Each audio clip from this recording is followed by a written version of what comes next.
All right, here we are. It's the big one, and we're heading into chapter 5, which is the most important part of Algebra 1, getting into linear functions and graphing and all this good stuff. So this is basically the big meat and potatoes of this chapter. So let's get ready, and here we go.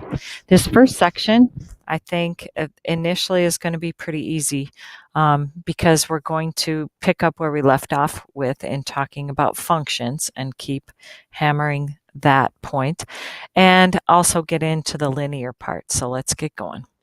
Your learning target today is you are going to be able to identify linear functions from looking at their graph and from looking at ordered pairs or a table of values to see just by doing that if you can determine if it really is a linear function. So we've got 3 things we kind of need to make sure we're clear on definition wise. So the first one, let me make sure I got my pen on. Here we go. The first one is, what does it mean to be linear? Using your mad skills at decoding from language arts and language, basically it means it is a straight line. Linear line. There you go. Okay, it can't be curving, it can't be disjointed. It's an absolutely straight line. Lay down a ruler. There you go. Okay. Now, it doesn't matter what direction it's going. It could be at any kind of slant. It could be straight vertical, straight horizontal, but as long as it's a straight line, that's what we're after. The second part is the function part. Remember what we talked about, what it means to be a function? A function is where each x value yields or puts out or kind of gives each x values, not values, each x value gives only one y value. Only one y value. Okay, that is a helpful way to look at it if you're looking at ordered pairs, looking at a table.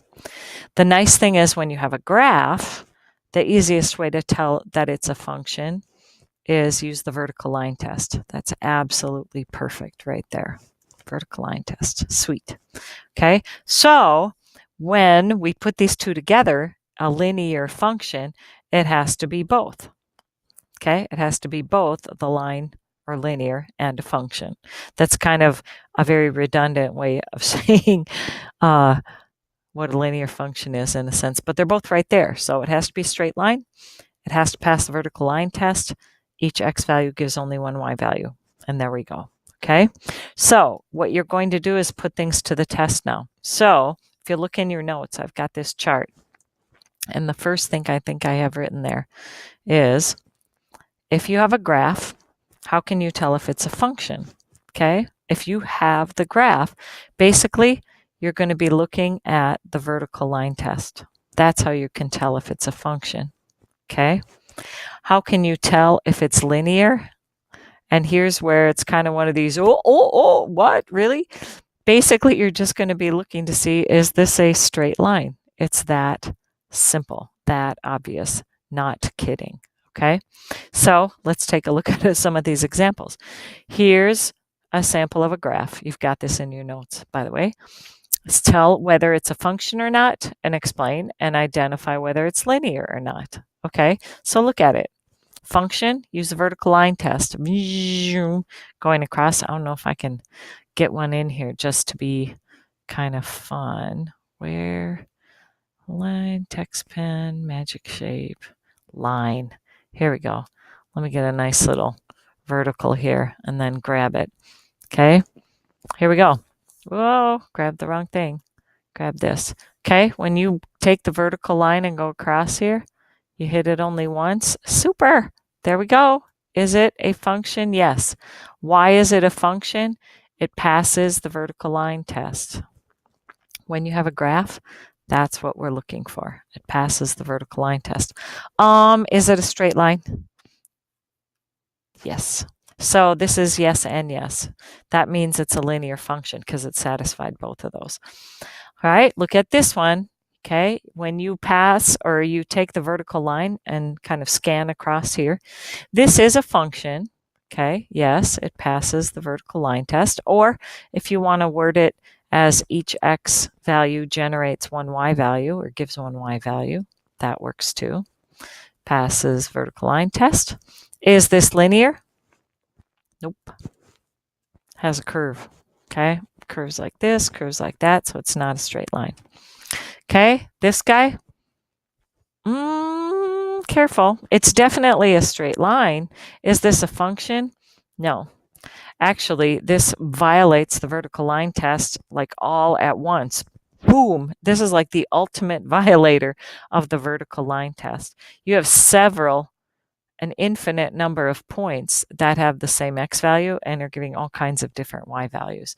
So it doesn't pass the vertical line test. I'm going to abbreviate that right now. All right, how about this one?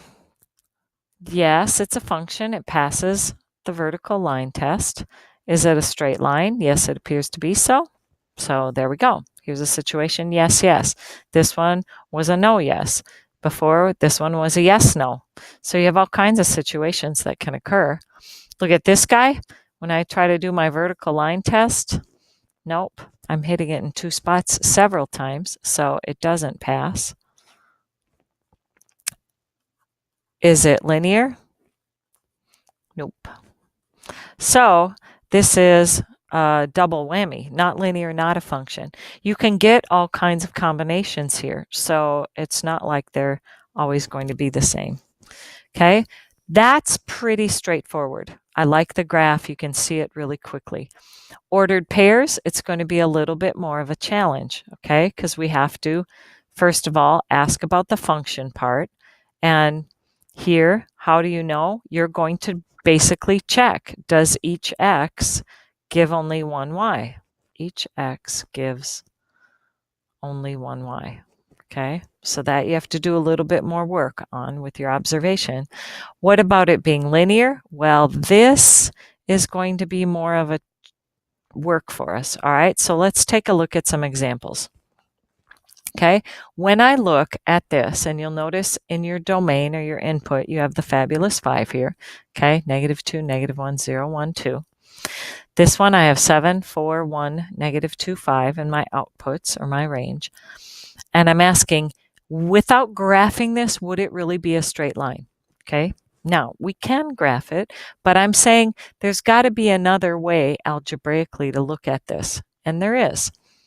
Take a look at how this changes each time, which this was kind of a skill we looked at when we finished chapter 4, looking at arithmetic sequences. We were looking, is there a common difference here? What happens in my y values?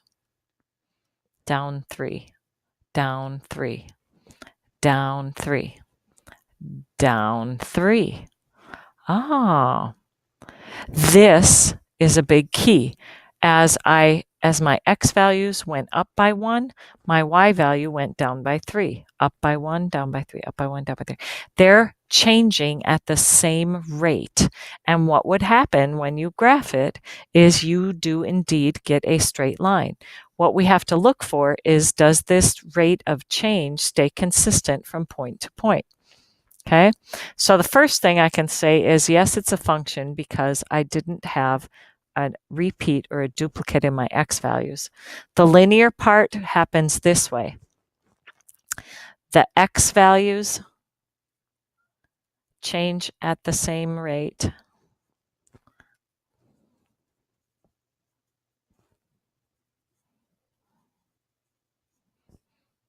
and the y values do the same thing. The y values change at this same rate. Change at the same rate. At their own same rate. They don't have to be the same. This one went up by 1s, this one went down by 3s. Okay, so for every one I go up, I went down 3. Or I should say, every one I go to the right, I went down 3. Every one to the right, down 3. So these are all changing at the same rates separately, but it's the same rate. So I'm going to say this, and the y values change at the same rate. Okay, this is what I need you to now train your eyes to look for. So let's look at this one. Again, I have my fabulous 5. Every single time I'm increasing by 1, increasing by 1, increasing by 1. What's happening here? As I went up by 1, this one went down by 3. I went up by 1. This one went, decreased by 1. I went up by 1. This one went up 1. So this one's a total mess, really. And then it went up by 3. Is this a function? Yes, it's a function. I don't see an x value generating more than one y value. But this one, without even graphing it, I can tell you it's not going to be a linear thing, because as I moved consistently 1 unit in my x value, I changed differently in my y value in the rate. What this really looks like is this. When you have the graph, you can see right away that it's not a straight line. Okay? So let's take a look from this ordered pair what's going on. Okay? Is this a linear function? The first thing we're going to look at are the x values, 0, 4, 8, 12, 16. Okay? I have no repeats, so I can tell you, yes, it's a function. Is it linear? So here's what we're going to do. On the x values, what's happening from here to here, from here to here, from here to here, and from here to here? Every single time I went up by 4, up by 4, up by 4, up by 4. What happens to the y value? Do I see a same consistent pattern? From here to here, I go up by 3. Here to here, I go up by 3. Here to here, up by 3. Here to here, up by 3. My rates that I am changing is consistent. So these changed at the same rate while these changed at the same rate. So this is a yes and a yes. It is a linear function. Take a look at this one. Okay, look at your x values and see how they're changing. And it might help to put it in a table form. Okay, if I put it in a table, this is what I get. I list them out. I went up by 2, up by 2, up by 2, up by 2. What happens with your y values? Oh my goodness, these guys are all over the place. First I went down by 12, then down by 4, then up by 4. Okay, this thing is a function, definitely, but it is not going to be a straight line when you graph it. That's what you're training your eyes to look at. Okay, so when we go back to this first part on the screen, when you're trying to determine from ordered pairs, is it a function? You can say each x gives one y. I think we already had that in there. As far as the linear, you have same, or I should say, maybe I'll write it this way. I hate to use the word same. So we're going to say our rates of change are consistent. How's that? The rates of change are consistent. Okay, and that's for x and y. And I'm sorry, I know that this is getting hidden by my big old face, so look for it that way. Okay, from a graph you can tell. Now from ordered pairs or a table you can tell. So your big bad assignment today is just in the workbook. I think this is page 31. I'm not sure, so let's take a peek. It's this page here. So go ahead and take a whirl. All right? Awesome. Good luck.